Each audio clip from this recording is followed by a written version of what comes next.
Okay, lesson 51. We're going to talk about square roots. And by definition, we're reminded that a square root is a number which is multiplied by itself to equal the given number. So the square root of 4 is 2 times 2, a number multiplied by itself to equal that number. So if I have the square root of 4 times the square root of 4, that's a number multiplied by itself, so that would equal 4. But you see this next one. Now we have a question. How do I get the square root of -9? A number multiplied by itself, we had 2 times 2. 9 would be 3 times 3, or -3 times -3. But what number do I multiply to get a negative answer? And the answer to that is we don't know, or we can't really. In which case, a mathematician came up with the idea that we would have what we call an imaginary number. And I know all of you just groaned or rolled your eyes, and that's okay, because we're going to talk about an imaginary number, the square root of -1. And we're going to call that imaginary thing an I. Okay, the letter I. All right. That represents this imaginary number, which is the square root of -1. So then what we're able to do here is we're able to split that, the square root of -9. We can call that the square root of -1 times the square root of 9. And then we know that the square root of 9 equals 3, and the square root of -1 is that I. All right, so from there we'll go into a lot of different fun things where we will do other problems. The square root of -4.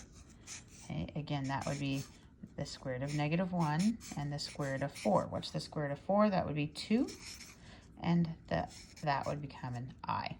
What if I have the square root of -2 times the square root of -2? We can split this into 4 parts, or we can, like this problem, see that when we have 2 square roots of the same thing, it equals that number. So in this case, we know our answer would be -2. But let's just work this out just to see here. Times the square root of 2 times the square root of -1 times the square root of 2. So we have a -1 and -1 gives us the negative. Any 2, remember the definition says something that's multiplied by itself to equal that given number. And then there's the 2's. Okay, so let's talk about what happens if there's more than one I. Okay, so I have the square root of -1 was I. In that other case, I had 2 square root of -1s, which equaled -1, or that would equal I times I. And so I squared is also equal to -1. Okay, the book goes on to discuss what happens if I have 3 i's. Now, what does that mean? Okay, well, that means that I have 2 i's, which equals what? -1, and another one, which is just an I. So that would be -1 I, or just negative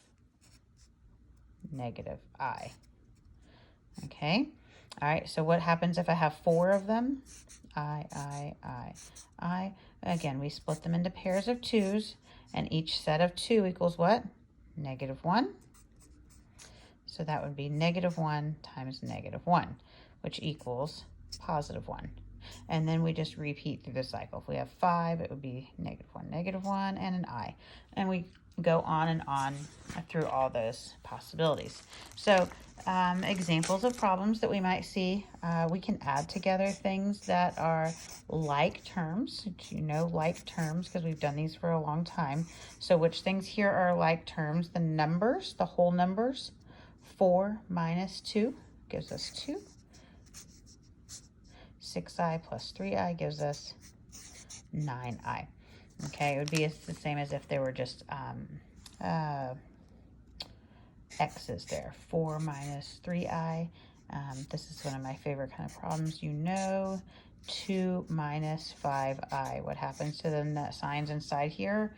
This becomes a negative, and this becomes a positive, and then that's just the positive now. Okay, now we can add it again together, our like terms. 4 minus 2, just looking like the last one, -3i positive 5i. So that would be 2i. Does that make sense to everybody? Hopefully, yes. Okay. Let's do another one like this. 3i cubed, because now we're going to have to use this information up here. 3i cubed plus 2i squared plus 7i plus 4 plus 2i to the 5th power.